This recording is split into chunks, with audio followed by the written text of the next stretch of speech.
Bismillahirrahmanirrahim. Assalamualaikum warahmatullahi wabarakatuh.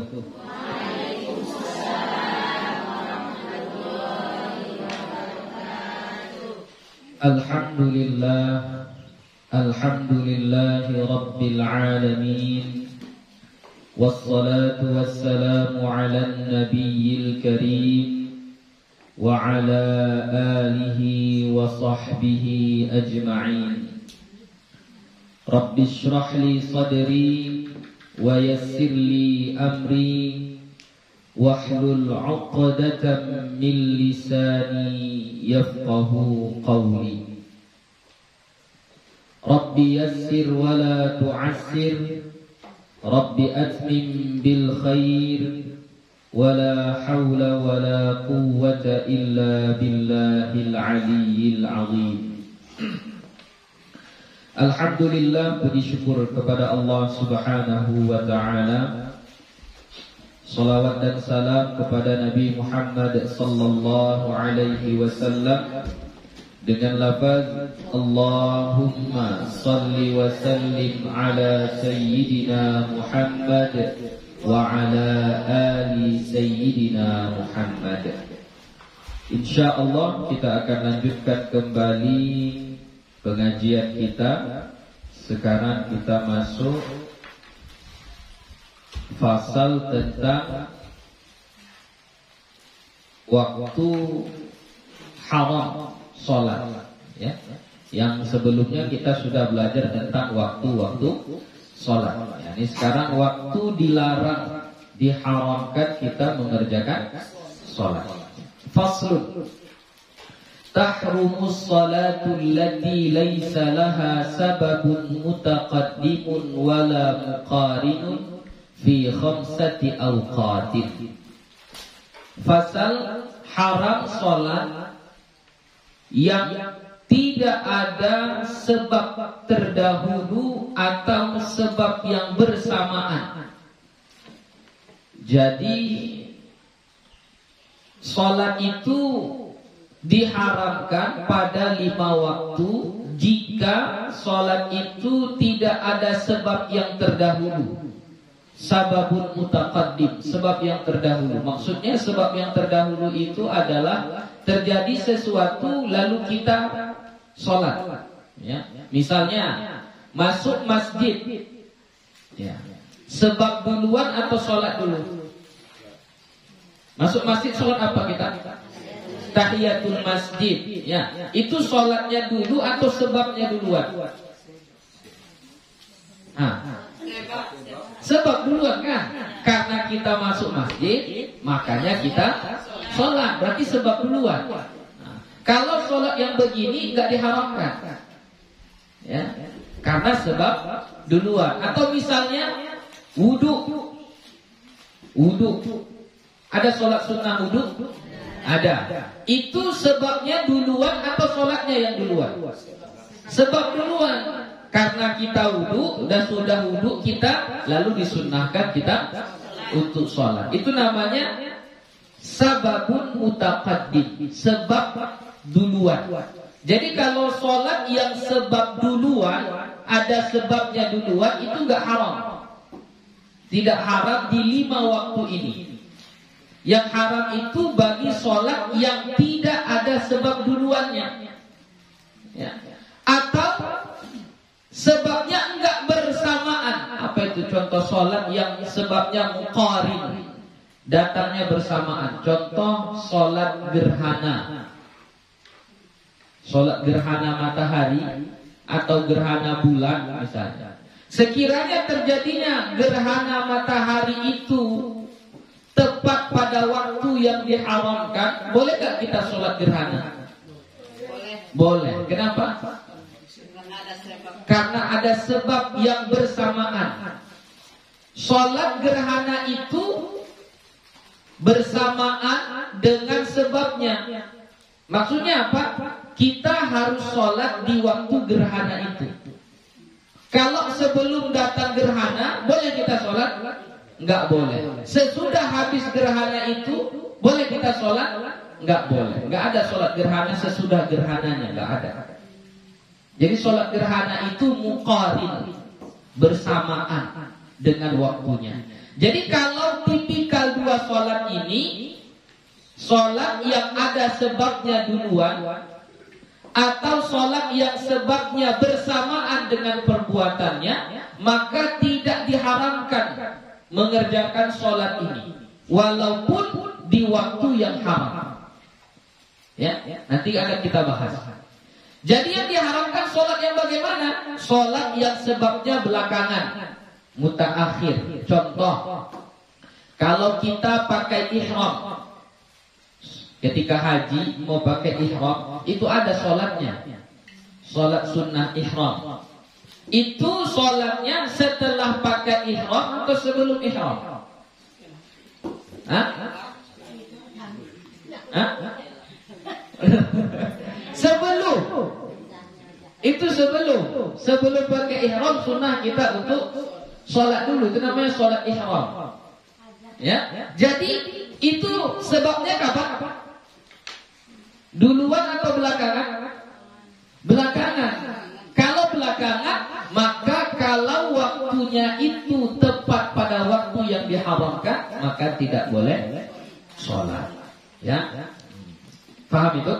Jadi maksudnya ini sholat yang diharamkan ini hanya sholat yang tidak ada sebab terdahulu dan tidak ada sebab yang muqarin, yang bersamaan dengannya. Nah, kalau dia bukan tipikal sholat yang seperti itu, maka haram kita sholat fi khamsati awqat, pada 5 waktu ini.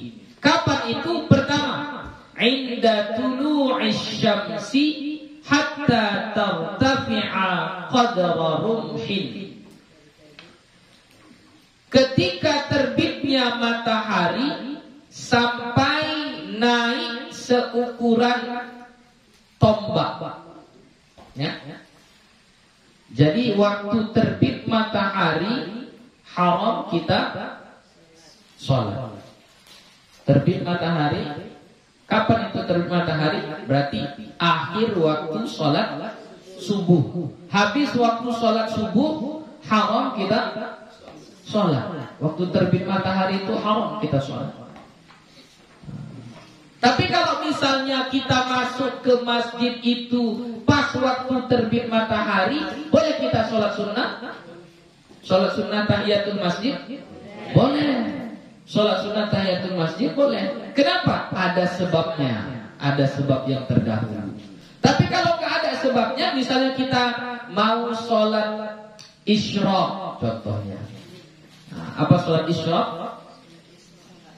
Sholat berkaitan dengan terbitnya matahari. Karena hadis Nabi Muhammad SAW, siapa-siapa yang sholat subuh berjamaah, ya, sholat subuhnya apa? Berjamaah. Kedua, duduk dia di tempatnya itu. Ngapain? Berzikir.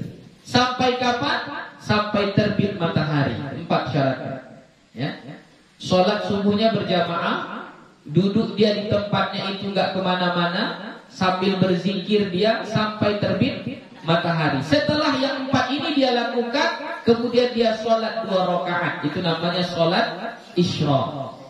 Maka pahalanya sama seperti pahala haji dan umrah, sempurna, sempurna, sempurna, kata Nabi. Nah, ini kalau kita mau sholat isyraq ini. Ini sholat isyraq ini. Pas terbit matahari kita sholat isyraq, boleh nggak? Boleh tidak? Hah? Pas terbit matahari itu, misalnya terbit matahari jam 6 lewat 1/4. Misalnya terbit matahari jam 6 lewat 1/4. Bolehkah kita di situ sholat isyraq? Boleh tidak? Tidak boleh. Enggak boleh. Itu haram. Mau dimanapun.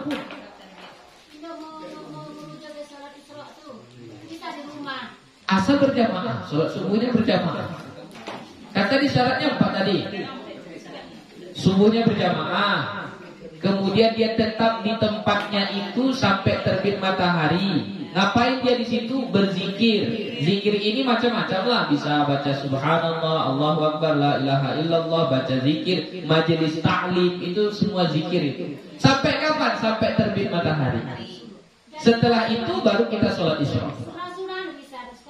Bisa sholat isyraq tapi nggak dapat pahala seperti pahala haji dan umrah. Ya boleh, sholat isyraq itu boleh saja. Cuma pahalanya enggak seperti yang disebut oleh Nabi tadi. Pahala seperti haji dan umrah sempurna. Nah, boleh, ya. Tapi nggak dapat pahala itu. Boleh, nggak apa-apa. Ya. Atau kita di masjid sholatnya di sebelah sini, lalu kita mau ngambil Qurannya di sebelah sana. Pergi kita ngambil Quran, duduk lagi, boleh, nggak apa-apa. Maksud di tempatnya itu di tempat kita sholat, bukan di tempat di mana kita duduk berdiri, enggak. Misalnya sholatnya di mana? Sholatnya di masjid, ya udah di masjid aja, nggak keluar dari masjid. Itu maksudnya. Ya. Oke, jadi kalau dia sholat isyraq, jadi bukan waktu terbit matahari itu.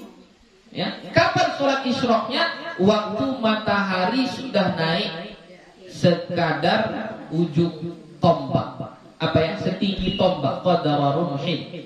Itu kata ulama kita kira-kira 12 menit, belasan menit lah dari terbitnya matahari.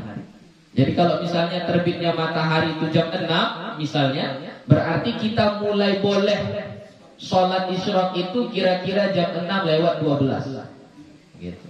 12 menit dari, atau 13 atau 15 belasan gitulah dari terbitnya matahari. Oke? Jadi kalau pas waktu terbitnya matahari itu, atau sudah terbit tapi belum lewat setinggi tombak, maka haram hukumnya sholat. Ya? Haram hukumnya. Jadi makanya kalau bisa di masjid itu adalah jam digital itu namanya kan, biar tahu. Kan itu kalau di jam digital itu ada apa namanya? Ada keterangan waktu syuruk, ya, waktu terbit matahari. Sebenarnya di kalender-kalender pun sudah ada juga, cuman kan susah kita nengoknya, kecil dia kan. Ya, lanjut. Yang kedua, wa indal istiwa'i fi ghairi yaumil jumu'ati hatta tazul. Dan ketika istiwa itu matahari lurus di atas. Itu istiwa. Jadi ketika matahari lurus di atas, berarti beberapa menit sebelum masuk waktu zuhur. Itu haram sholat di situ. Haram. Fi ghairi yaumil jumu'ati, pada selain hari Jumat. Kalau hari Jumat enggak apa-apa. Ya? Kalau hari Jumat enggak apa-apa. Sampai kapan haramnya? Hatta tazul, sampai tergelincir. Asal tergelincir aja matahari itu sedikit, tandanya apa? Ini sudah lewat sedikit aja di sini apanya? Bayang-bayangnya, berarti matahari sudah tergelincir, itu namanya. Berarti di situ sudah masuk waktu zuhur, sudah boleh kita sholat. Tidak diharamkan lagi, ya, tidak diharamkan lagi. Ya, ini ada hadis Nabi Muhammad sallallahu alaihi wasallam. Hadisnya sahih, diriwayatkan oleh Imam Muslim dari Uqbah bin Amir. Rasulullah sallallahu alaihi wasallam melarang sahabatnya untuk tidak sholat di 3 waktu dan tidak menguburkan jenazah di 3 waktu ini. Apa yang 3 waktu itu? Pertama, hina tatlu'u syams bazighatan hatta tartafi'. Ketika matahari terbit, terpancar cahayanya sampai matahari itu naik. Naiknya dari itu ukuran rumhin tadi, ukuran 1 tombak tadi. Nah, jadi di situ haram sholat dan haram menguburkan jenazah. Menguburkan mayit gak boleh di waktu itu. Ya, waktu terbit matahari itu gak boleh. Yang kedua, wa ina yaqumu qa'imuz zahira hatta tamila syams. Ketika bayang-bayang itu enggak nampak. Itulah waktu istiwa tadi. Matahari pas di sini, ya, maka bayang-bayang itu hanya di sekitar benda itu, bahkan nggak nampak pun mungkin karena lurus, maka di waktu itu tidak boleh sholat dan tidak boleh menguburkan jenazah mayit. Yang ketiga, wa ina taghayyafat asy-syamsu lil ghurub hatta taghrub. Ketika matahari mau terbenam. Ketika matahari mau terbenam itu waktu maghrib, ya, itu tidak boleh sholat di situ dan tidak boleh menguburkan mayit di situ. Di waktu itu, ya. Memang sudah dilarang Nabi, nggak boleh. Jadi bahaya kalau dikuburkan atau berdosa kita. Berdosa bukan bahaya. Nah, tidak bahaya Pak ya, berdosa. Tidak semua yang berdosa itu bahaya. Ya, tidak semua yang berdosa bahaya.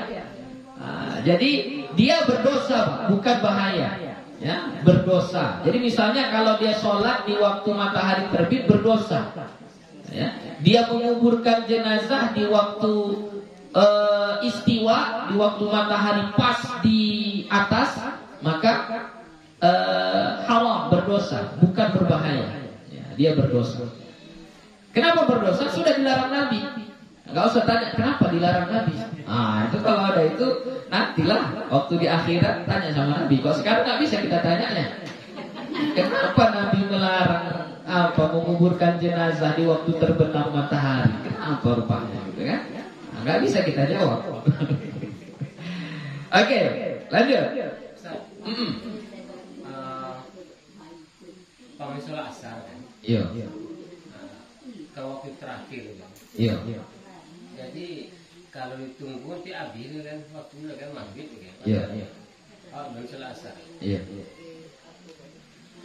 Ini orang yang belum sholat asar, udah sampai di ujung waktu ini.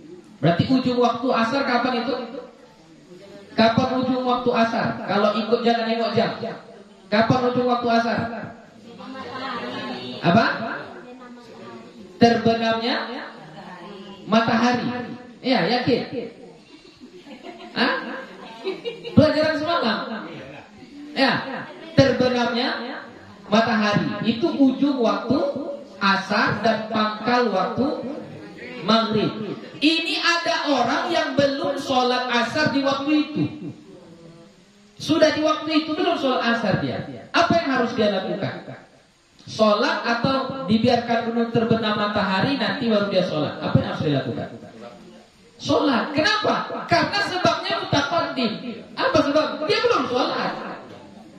Wajibnya itu di awal, tapi sampai ke ujung dia belum sholat. Maka ketika itu wajib dia sholat.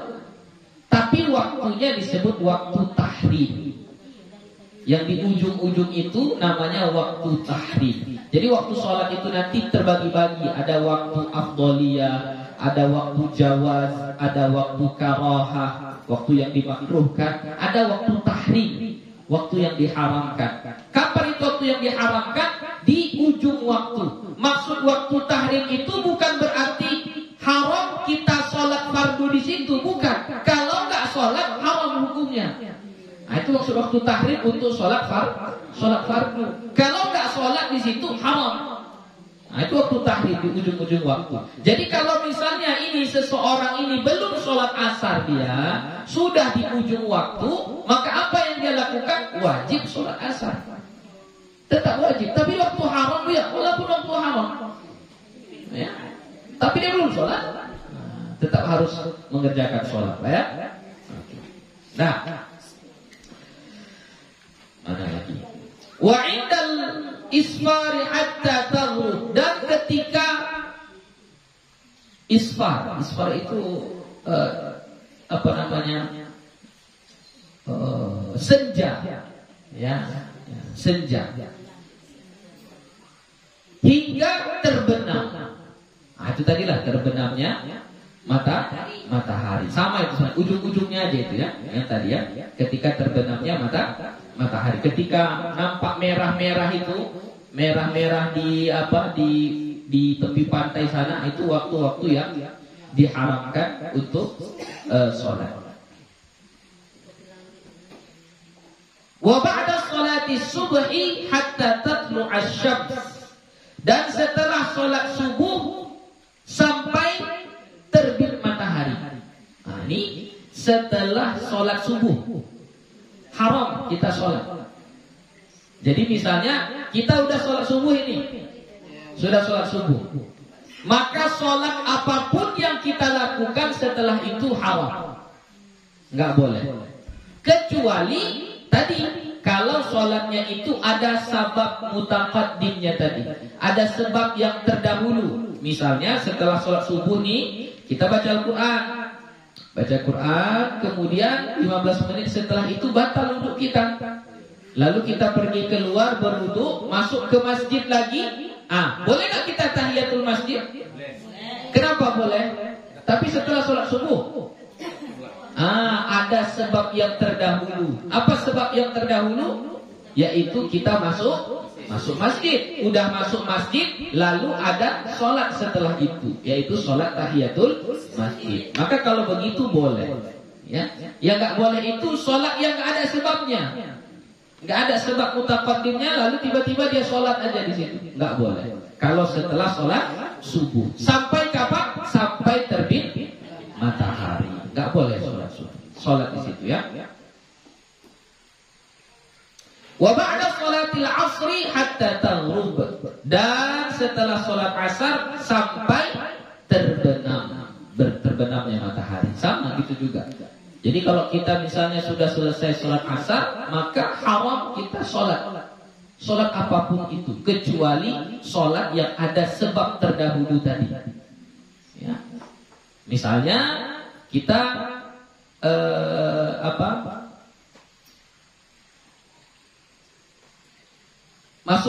berwudu, kita di rumah ini, nggak di masjid.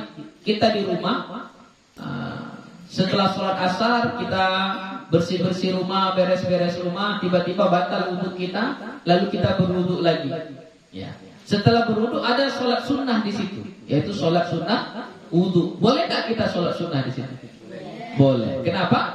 Sebabnya terdahulu, yaitu apa? Wudhu. Baru boleh.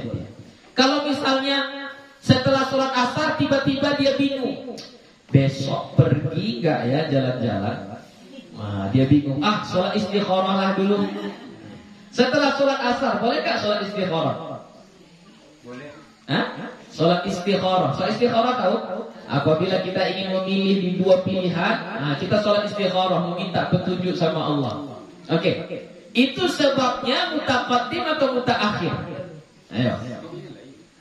Apa soalnya? Karena tujuannya mau ke sana kan? Iya. Udah terjadi atau belum? Belum terjadi, berarti belum sebab. Belum terjadi. Berarti sholat istikharah itu mutaakhir. Itu masuk mutaakhir. Jadi nggak boleh sholat istikharah setelah sholat subuh atau setelah sholat asar. Kenapa? Karena sebabnya belum terjadi.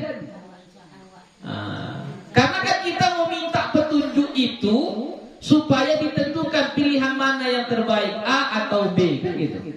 Udah terjadi belum? Belum. Kapan terjadinya? Ya setelah sholat.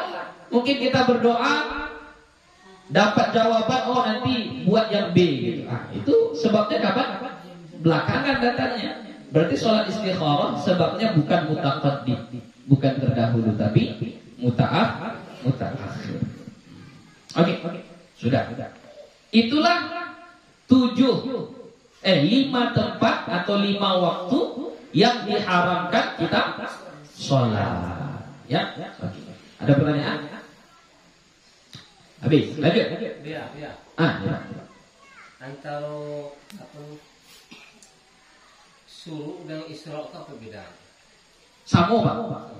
Syuruk dengan isyraq sama. Jadi biasanya kalau terbitnya matahari disebut dengan syuruk.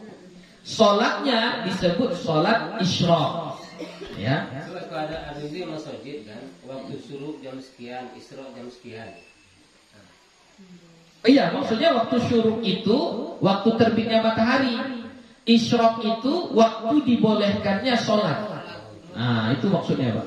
Jadi syuruk itu terbitnya matahari, berarti di situ masih haram kita sholat, belum boleh sholat. Tapi kalau dibilangnya waktu isyraq, berarti di situ waktu sudah boleh kita sholat. Itu sekedar istilah. syuruk untuk terbitnya matahari, isyraq untuk sholat ketika terbit matahari itu. Nah, itu Pak ya. Oke, kita lanjutkan. Faslun. Sakatatus shalah sittun. Sakatat sakta, berhenti. Berhenti di sholat itu ada 6. Jeda ya, kita berhenti sejenak di sholat itu ada 6. Di 6 tempat. Mana aja itu? Nah, ini 6 ini menurut Syekh Salim. Ya, kalau menurut Imam An-Nawawi itu 4 saja. Ya, menurut Imam An-Nawawi saktah di dalam sholat itu 4. Kenapa berbeda Bu ya? Oh nanti yang 2 itu hanya sekedar penjelasan lebih terperinci. Sebenarnya secara globalnya hanya 4. Cuma nanti ada dipanjangkan sedikit pembahasannya sehingga bertambahlah 2 lagi. Oke, kita bahas di sini. Di mana kita berhenti? Pertama, baina takbiratil ihrami wa du'ail iftitah. Di antara takbiratul ihram dan doa iftitah. Jadi ketika kita takbiratul ihram, Allahu Akbar, saktah dulu, berhenti dulu. Ya, berhenti dulu, baru kita baca doa iftitah. Jadi jangan langsung Allahu Akbar, Allahu Akbar kabir. Enggak, berhenti dulu. Allahu Akbar, Allahu Akbar kabira, walhamdulillahi katsira. Atau Allahu Akbar, wajjahtu wajhiya lilladzi fatara as-samawati wal ardh. Atau Allahu Akbar, Allahumma ba'id baini wa baina khataayaya kama ba'adta bainal masyriqi wal maghrib, dan seterusnya.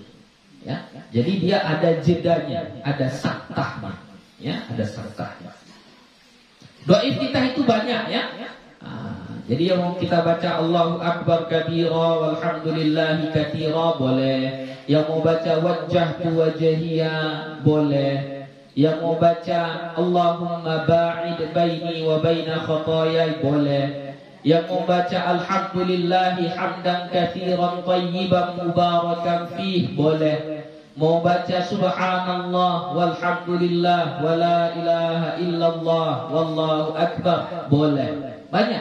Banyak sekali doa-doa iftitah yang diajarkan oleh Nabi kita Muhammad sallallahu alaihi wasallam. Jadi makanya walaupun sholat itu misalnya seperti sholat tarawih, ya, yang banyak jumlah rakaatnya, jangan gara-gara banyak rakaatnya untuk mempercepatnya lalu kita meninggalkan doa iftitah. Ya. Walaupun hukum doa iftitah itu sunnah hayat, ya kan, kalau ditinggalkan rugi, jadi jelek dia. Tapi jangan pula dibaca panjang-panjang karena jumlah rakaatnya banyak. Ya, baca yang pendek. Apa yang pendek mungkin yang kita hafal itulah Allahu Akbar kabira walhamdulillahi katsira wa subhanallahi bukratan wa asila. Sampai situ saja. Hadisnya sampai situ saja. Adapun yang wajjahtu wajhiya itu hadis yang lain. Jadi itu 2 hadis yang berbeda. Tapi sama-sama dibaca sebagai doa iftitah.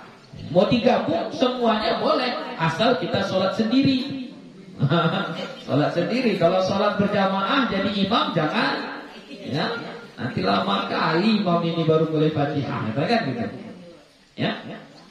Atau yang tadi, yang alhamdulillahi hamdan katsiran thayyiban mubarakan fih. Itu pendek lagi.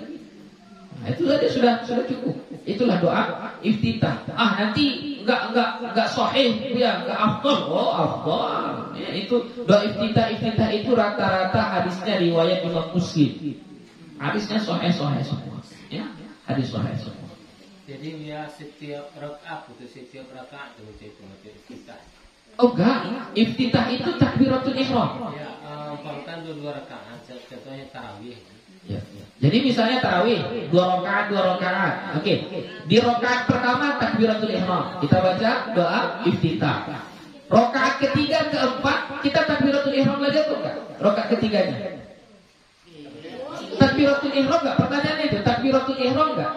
Takbiratul ihram, tidak iftitah. Pokoknya setelah takbiratul ihram, doa iftitah disunnahkan. Jadi kalau misalnya dia ngambil 20 rakaat, yang 20 rakaat itu pakai dua rakaat satu salam, berarti berapa kali dia takbiratul ihramnya? 10 kali. Berarti berapa kali dia baca doa iftitahnya? 10 kali. Jadi bukan dipadatkan yang di pertama, udah cukup. Ini kan satu sholat, ini sholat tarawih. Oh enggak. Doa iftitah itu setelah takbiratul ihram. Setiap takbiratul ihram doa iftitah. Sunnah hukumnya. Enggak bisa panjang-panjang, pendek-pendek. Allahu akbar. Ya. Alhamdulillahi hamdan katsiran thayyiban mubarakan fi. Alhamdulillahi rabbil alamin. Alhamdulillah. Bismillah dulu. Bismillah. Ya, gitu ya. Jadi harus disunnahkan membaca doa iftitah. Nah, antara takbiratul ihram dan doa iftitah itu disunnahkan kita berhenti sejenak. Ya, ada saktah di situ. Berhenti sejenak. Oke, lanjut. Yang kedua, wa baina du'ail iftitahi wa ta'awudz. Di antara doa iftitah dan ta'awudz. Contoh kita pilih doa iftitahnya yang Allahu Akbar kabira. Berarti ujungnya apa? Enggak, kalau Allahu Akbar kabira ujungnya apa? Bukratan wa asila, itu ujungnya. Ujung dari Allahu Akbar kabira bukratan wa asila. Karena itu sampai situ aja hadisnya. Jadi setelah bukratan wa asila, ya, maka mau baca Fatihah ini kita. Jadi sebelum Fatihah itu disunnahkan kita membaca ta'awudz, baca a'udzu billahi minasyaitonir rajim. Disunnahkan. Setiap sebelum baca Fatihah. Di setiap rakaat tuh ya? Iya, di setiap rakaat disunnahkan membaca ta'awudz sebelum membaca Fatihah. Untuk rakaat pertama sunnahnya sunnah muakkad. Ya, kenapa? Karena itu bacaan pertama Al-Quran kita di dalam sholat. Kata Allah dalam Al-Quran, kalau kamu baca Al-Quran, fasta'in billah, maka bacalah a'udzu billah. Nah, itu dalil ulama kita yang mengatakan untuk rakaat pertama sunnah muakkadah. Karena itu adalah bacaan Al-Quran yang pertama. Adapun pada rakaat kedua, ketiga, dan keempat tetap disunnahkan, tapi levelnya tidak sampai kepada muakkadah. Nah, antara ujung doa iftitah dan awal ta'awudz ada saktah. Ya, jadi misalnya Allahu Akbar, berarti Allahu Akbar kabira walhamdulillahi katsira wa subhanallahi bukratan wa asila. Berarti dulu a'udzu billahi minasyaitonir rajim. Ya, jadi ada saktah. Kemudian yang ketiga, wa bainal fatihati wat ta'awudz, di antara Fatihah dan ta'awudz. Jadi setelah ta'awudz pun, kan kita mau baca Fatihah ini, apa awal Fatihah? Bismillah. Di situ pun kasih saktah, kasih jeda. Ya samalah seperti baca setiap awal-awal ayat kan kita berhenti sejenak. Begitu juga lah kita ketika setelah membaca ta'awudznya ada saktahnya, ada berhentinya di situ. Kemudian wa baina akhirul Fatihati wa amin, di antara akhir Fatihah dengan amin. Jadi ghairil maghdubi alaihim waladdallin. Berarti dulu amin. Nah, itu caranya. Jadi bukan waladdallin.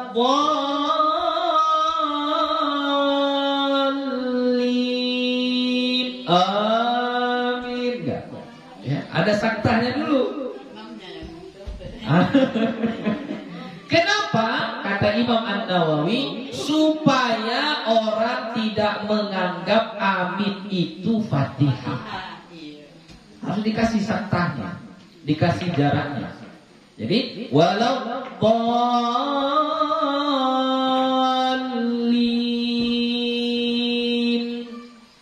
amin gitu. Jadi jangan terburu-buru, jangan langsung. Ya. Nah, ini untuk yang imam-imam, ya, untuk yang imam-imam. Tapi terkadang makmumnya juga. Berarti walau dhalin belum pun habis belumnya udah amin gitu kan. Nah, ya, padahal saktah di situ hukumnya sunnah, ya, itu kita disuruh saktah di situ, disuruh saktah. Oke. Masih sosak lagi imam tu kan, nah amin ini. Lah, kemudian lanjut, wa baina amin was surah. Dan di antara amin setelah baca amin kemudian surah. Nah, di situ saktah. Nah, saktah ini terbagi dua. Ada saktah qasirah, saktah yang pendek. Jadi dari awal tadi sampai kepada amin itu saktahnya saktah yang pendek. Ya. Pendek aja, gak usah lama-lama kali. Tapi setelah amin mau masuk ke surah itu saktahnya tawilah, saktahnya panjang. Kenapa saktahnya panjang di situ? Untuk supaya makmum bisa membaca Fatihah. Ya, jadi jangan terburu-buru. Ya, jadi imam itu setelah dia baca Fatihah, waladhdallin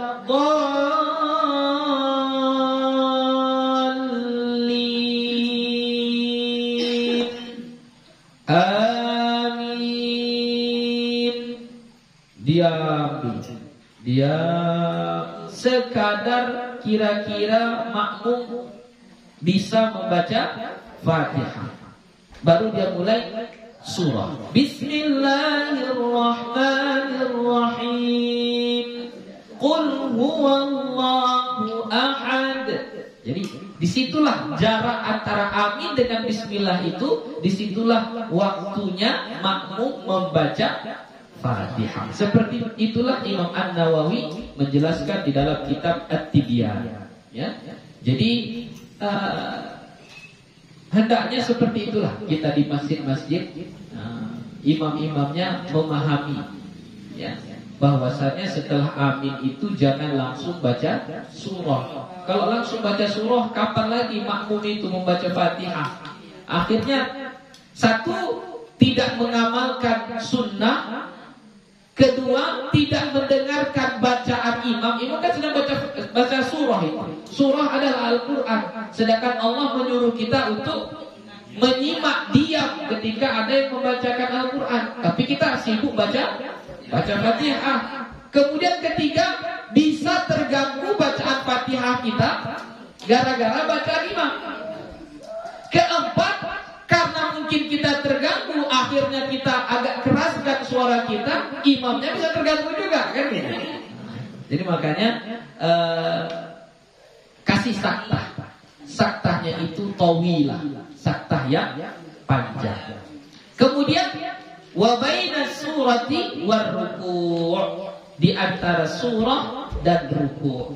Lam yalid wa lam yulad walam yakul lahu kufuwan ahad. Berarti Allahu Akbar. Jangan terlalu terburu-buru mentang-mentang sholat tarawih kan. Walam yakul lahu kufuwan ahad. Allahu Akbar. Langsung ruku. Ya, saktah dulu, berhenti dulu. Ya, supaya memisah antara bacaan surah dengan takbir intiqal ketika kita rukuk. Ya, harus ada jeda-jedanya. Tapi ingat, semua yang di situ saktahnya qasirah, pendek, kecuali pada amin dengan surah. Di situ baru saktahnya panjang, tawilah. Ya, sekadar makmum bisa membaca bacaan Fatihah yang sederhana, ya. Jangan pula nanti makmum Bismillahirrahmanirrahim, Alhamdulillahirabbil alamin. Itu lama kali nanti. Ya, sekedar bacaan yang singkat. Bismillahirrahmanirrahim. Alhamdulillahirabbil alamin. Sekedar kayak gitu. Siap, baru kita mulai baca surah. Oke. Itu yang 6. Jadi kalau yang Imam Nawawi tadi bilang 4, yang mana? Kalau Imam Nawawi cuma hanya bilang antara takbir dengan Fatihah. Antara takbir dengan Fatihah. Gitu. Jadi di situ termasuk doa iftitah, termasuk ta'awud. Nah, itu saja bedanya. Kalau Imam Syekh Salim dia rincikan lagi, takbir dengan doa iftitah, doa iftitah dengan ta'awud, gitu, dirincikan seperti itu. Tapi intinya tetap sama. Oke.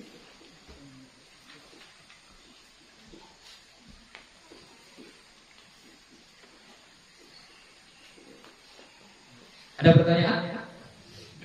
Aku ya. Atau kurang apa ya? Masalah sunat hayat. Iya, ab'ad.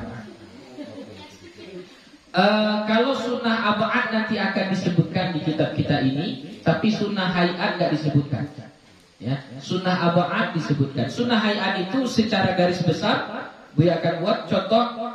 Pertama, mengangkat kedua tangan ketika takbiratul ihram. Itu sunnah hayat. Meletakkan atau bersedekap bahasanya. Bersedekap itu sunnah hayat. Meletakkan tangan kanan di atas tangan kiri itu sunnah hayat. Jadi kalau misalnya dibuat begini pun nggak apa-apa, tetap sah sholatnya. Ya. Tapi yang sunnahnya adalah tangan kanan di atas tangan kiri. Ya. Kemudian meletakkan di bawah dada di atas pusat itu juga sunnah hayat.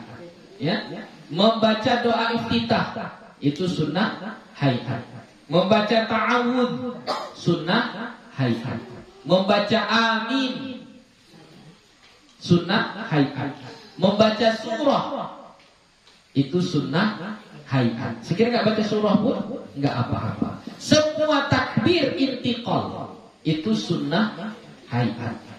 Semua mengangkat tangan ketika yang 4 tempat yang kita pelajari itu juga sunnah hayat.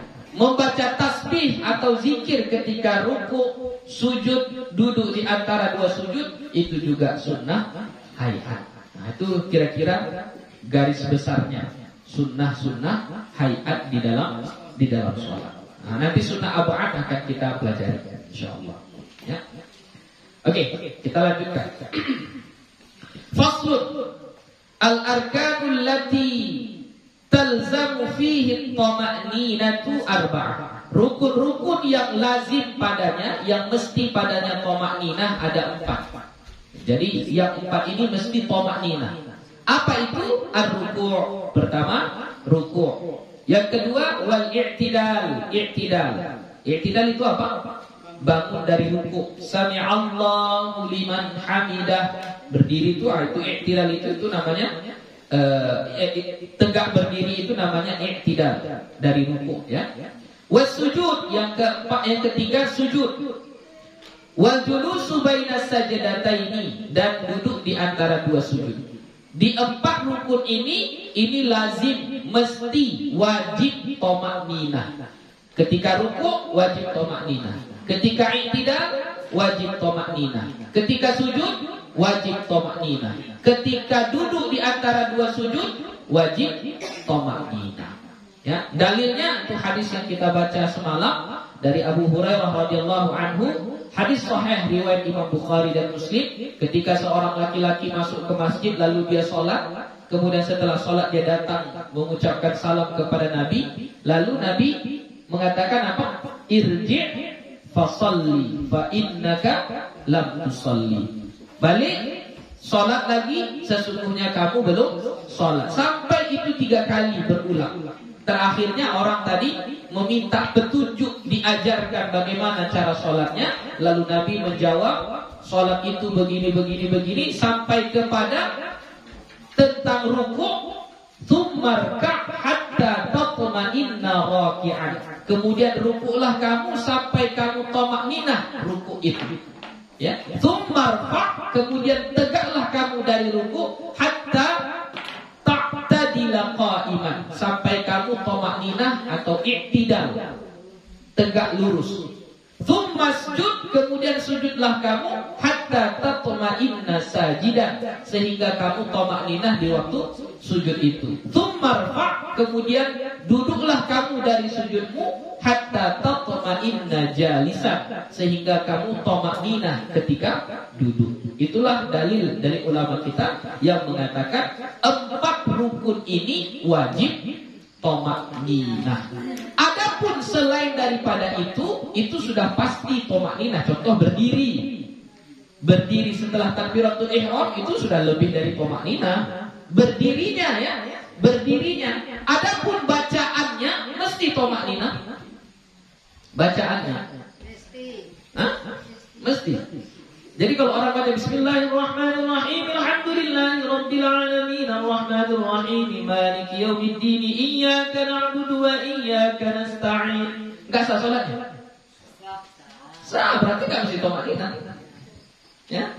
Itu hanya cara bacaan. Selama bacaannya itu benar, tidak ada yang salah, makhrajnya benar, hurufnya pas, gak ada berlebih, gak ada berkurang. Mau dia bacanya cepat, mau dia bacanya lambat, tidak membatalkan sholat. Ya, tapi tentu yang afdolnya dibacalah dengan sempurna. Tapi masalah membatalkannya tidak. Jadi jangan nanti dibilang, oh waktu baca Fatihah harus thama'ninah. Enggak disyaratkan thama'ninah waktu membaca Fatihah. Jadi yang thama'ninah yang 4 itu saja. Rukuk, i'tidal, sujud, duduk di antara 2 sujud. Itu saja. Tapi untuk yang lain ada kadar tertentunya. Ada ketentuan-ketentuannya. Contoh seperti membaca Fatihah harus dijaga makhrajnya. Ya, tajwidnya, hurufnya, dan lain-lain sebagainya. Itu sudah kita pelajari di pelajaran sebelumnya. Oke, lanjut. Wa thama'ninatu, dan yang dimaksud dengan thama'ninah itu adalah hiya sukunun ba'da harakatin. Tenang setelah bergerak, diam setelah bergerak. Jadi kita berdiri nih, mau ruku kan bergerak nih. Mau ruku. Jadi yang dimaksud dengan thama'ninah, dari berdiri kita ruku, sukun dulu, diam dulu. Nah, itulah namanya thama'ninah. Jadi kalau belum ada dia diam, ini contohnya. Jadi jangan kita berpikir thama'ninah itu sekedar baca subhanallah, Allahu akbar, subhanallah, sami'allahu liman hamidah. Walaupun kita bilang subhanallah, itu belum thama'ninah. Kenapa? Karena belum sempat berhenti badannya. Jadi yang dinamakan thama'ninah sukun ba'da harakat, berhenti atau diam, tenang setelah bergerak. Jadi misalnya kalau ruku, Allahu akbar, ini diam. Sami'allahu liman hamidah. Jadi diam dulu, tenang dulu, baru bergerak kembali. Ya. Jadi itu yang dimaksud dengan thama'ninah. Nah, ukuran sukunnya itu, ukuran tenangnya itu sekadar membaca subhanallah. Bihaitsu yastaqirru kullu 'udwin mahallahu, sehingga tetap semua anggota itu pada tempatnya. Jadi harus tepat dulu dia pada tempatnya. Ya. Allahu akbar, ruku. Pas dulu dia pada tempatnya semua, diam sejenak, itulah yang disebut dengan thama'ninah. Sami'allahu liman hamidah, tegak dulu dia, berdiri dulu semuanya pada tempatnya, diam sejenak, itulah yang disebut dengan thama'ninah. Tapi kalau masih sami'allahu liman hamidah, Allahu akbar, itu enggak thama'ninah. Ya, itu enggak thama'ninah. Biqadari subhanallah, dengan sekadar membaca subhanallah. Oke. Paham ya? Lanjut. Faslun. Asbabu sujudi sahwi arba'atun. Sebab sujud sahwi ada 4. Nah, ini sujud sahwi ya.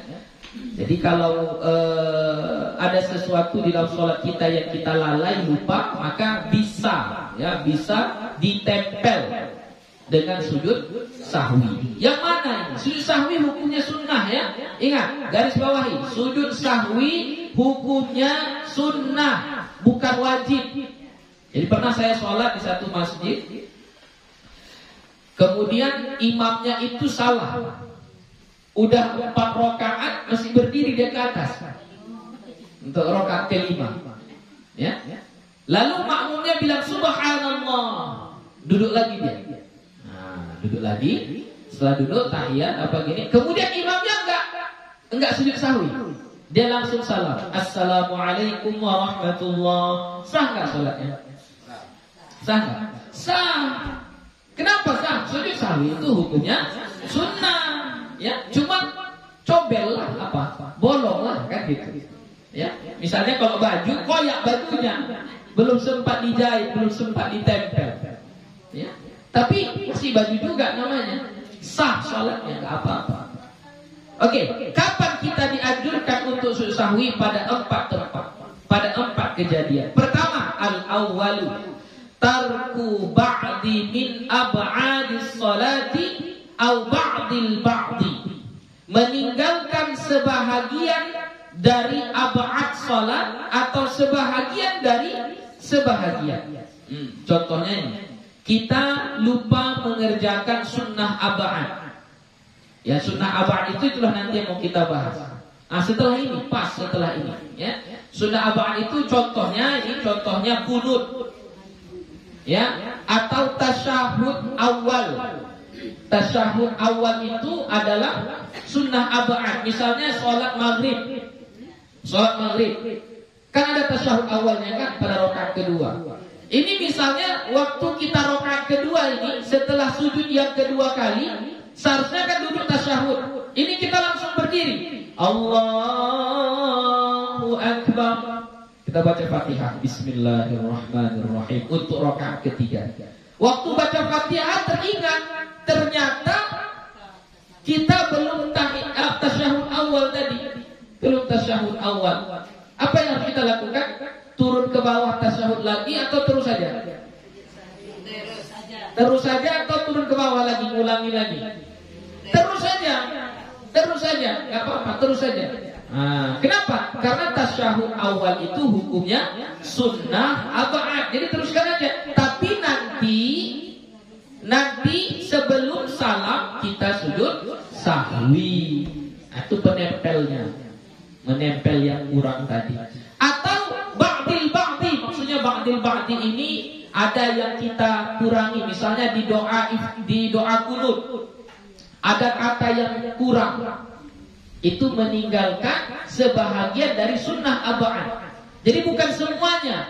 Kalau tadi kan tasyahud semuanya, semua sunnah ab'adnya kita tinggalkan, sujud sahwi. Atau masih cuma sebahagiannya saja yang kita tinggalkan. Ya, contoh, Allahumma hdini fi man hadait wa afini fi man afait. Seharusnya wa tawallani. Ini kita hilangkan itu wa tawallani fi man tawallait. Terus kita wa barik li fi ma a'tait. Tinggal satu baris. Maka itu juga disuruh kita untuk sujud sahwi. Itu namanya meninggalkan sebahagian dari sebahagian sunnah ab'ad. Itu makanya ada tadi ba'di min ab'adis shalah au ba'dil ba'di. Ya, kalau ba'dil ba'di itu sebahagian dari sebahagian sunnah ab'ad. Sunnah ab'ad kan banyak. Nah, sebahagian dari sebahagiannya. Gimana dibilang? Pertama ya, ini kalau kita tengok di kitab kita ini sunnah ab'ad itu ada 7. Ya, ada 7. Jadi maksud tarku ba'di ab'adis shalah, meninggalkan sebahagian ab'adis shalah, meninggalkan sebahagian sunnah ab'ad. Ya, meninggalkan sebahagian, maksudnya salah satu dari yang 7 itu. Itu maksudnya sebahagian dari ab'adis shalah. Itu maksud ba'di min ab'adis shalah. Atau ba'dil ba'di. Nah, dari yang 7 itu kita ambil sebahagiannya. Apa sebahagiannya? Kunut pada sholat subuh. Nah, dari kunut ini ada yang tinggal sebahagian. Nah, itulah maksudnya ba'dil ba'di. Nah, kalau nggak tengok kitabnya agak susah memang. Nah, ya. Tapi intinya seperti itulah. Pokoknya kalau meninggalkan sunnah ab'ad kita disuruh untuk sujud sahwi. Atsani, yang kedua, fi'lu ma yubtilu 'abduhu wa la yubtilu sahwuhu idza fa'alahu nasiyan. Apabila kita melakukan satu perbuatan atau sesuatu yang batal sholat kita kalau sengaja melakukannya, tapi nggak batal kalau lupa. Apa itu? Kalau kita sengaja melakukannya di dalam sholat, batal sholat kita. Tapi kalau nggak sengaja, nggak batal. Apa itu? Contohnya, menambah rakaat. Lupa dia menambah rakaat. Udah 4 rakaat masih berdiri lagi dia. Yang kelima lupa. Batal nggak sholatnya? Nggak batal. Tapi kalau sengaja dia udah tahu dia 4 rakaat, tambahlah 1 lagi, ditambahnya 1 lagi. Batal nggak sholatnya? Batal. Jadi ini maksudnya melakukan sesuatu itu kalau dilakukan secara sengaja batal sholatnya. Tapi kalau nggak sengaja nggak batal. Nah kalau terjadi yang ini maka sujud sahwi. Berarti apa? Lupa dia. Kalau sudah bertambah rakaatnya dari jumlah yang ditentukan. Seharusnya 4 rakaat dibuatnya 5 rakaat. Jadi seharusnya apa? Sujud sahwi. Ya, sujud sahwi. Tapi kalau sengaja dia lakukan, nggak perlu sujud sahwi. Orang sholatnya pun nggak sah. Kan gitu. Ya. Atau lupa dia kurang. Dipikirnya sudah 3 rakaat sholat maghrib. Rupanya masih 2. Udah salam baru diingatkan sama orang, masih 2 rakaat Pak, kurang 1 lagi. Lalu kita berdiri, kita sholat lagi menyempurnakan 1 rakaat. Setelah kita sempurnakan 1 rakaat, sebelum salam sujud sahwi. Oke? Paham maksudnya? Lanjut, yang ketiga, ats-tsalitsu naqlu ruknin qauliyyin ila ghairi mahallihi. Memindahkan rukun qauli bukan pada tempatnya. Nah, rukun qauli dia pindahkan rukun qauli bukan pada tempatnya. Contoh, waktu ruku Allahu Akbar, entah kemana pikirannya, dibacanya surah Al-Fatihah. Bismillahirrahmanirrahim. Alhamdulillah. Atau waktu tasyahud dibacanya surah Fatihah. Kan berpindah itu rukunnya itu, rukun kaulinya. Maka itu nanti dia sujud sahwi.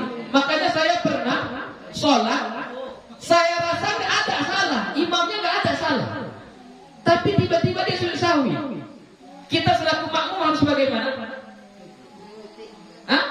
Ini nggak ada. Menurut pandangan kita nggak ada salah imam itu. Tapi sebelum salam dia sujud sahwi. Kita makmum bagaimana? Harus ikut sujud sahwi juga. Jadi setelah salam saya tanya sama imam, apa yang salah Pak Imam? Oh, tadi waktu tahiyat baca Fatihah. Baca Fatihah. Tak kemana pikirannya, dibacanya Fatihah. Sujud sahwi bagus. Ya, tahu ya. Jadi kalau kita terkadang kayak gitu, mau itu agak lari bacaan kita, agak lari. Ya. Itu sujud sahwi lah kita ya, sujud sahwi. Ya, yang seterusnya ar-rabi'u, yang keempat, iqa'u ruknin fi'liyyin ma'ihtimali ziyadah. Nah, ini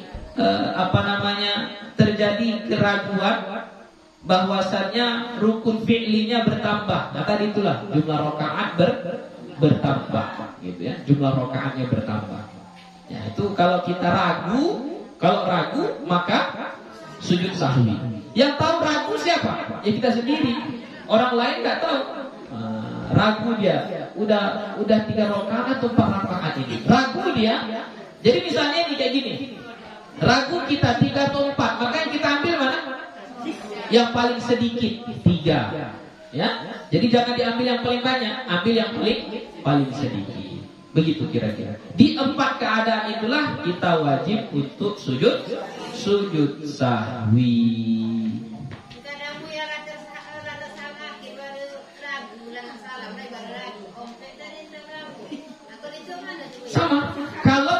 kita sebelum selesai salam, maka tetap berdiri lagi. Ambil yang paling sedikit, berdiri lagi, sempurnakan. Iya, tambah 1 rakaat lagi. Setelah itu nanti baru sujud sahwi. Oke, ada lagi pertanyaannya? Sujud sahwi, boleh kita baca subhana man la yanamu wa la yasbu. Kita tuliskan ya.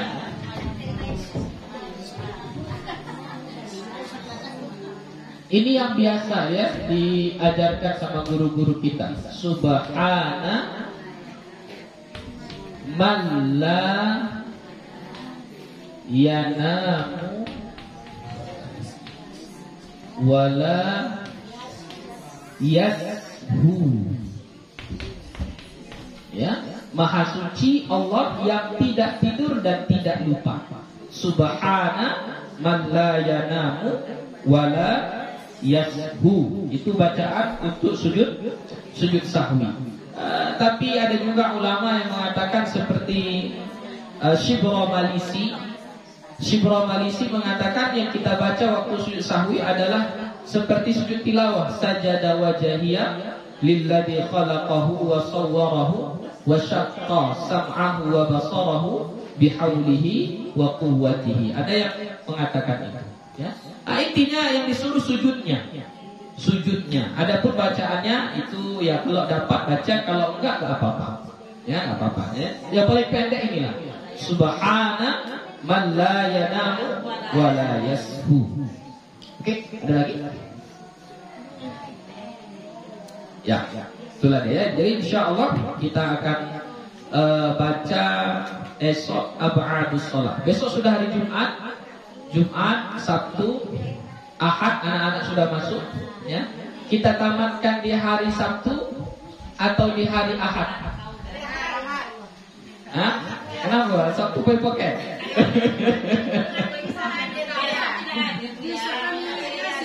Oh betul. Hari Minggu kita pakai ya. Oke. Tapi di hari Minggu nanti kita mulai lebih cepat lah ya. Nanti mana tahu kita mau baca doa atau macam apa. Jadi nanti di hari Ahad itu kita mulai 4:30. Ya, di hari Ahad, khusus di hari Ahad kita mulai jam 4:30. Adapun di hari Jumat dengan hari Sabtu tetap pada jam yang sama ya, tetap pada jam yang sama. Oke, jadi yang tentang ab'ad sholat Pak, sunnah ab'ad besok Pak, pas besok Pak. Insyaallah ta'ala. Itu saja untuk hari ini. Terima kasih. Mohon maaf atas segala kekurangan. Wabillahi taufiq wal hidayah. Wassalamualaikum warahmatullahi wabarakatuh.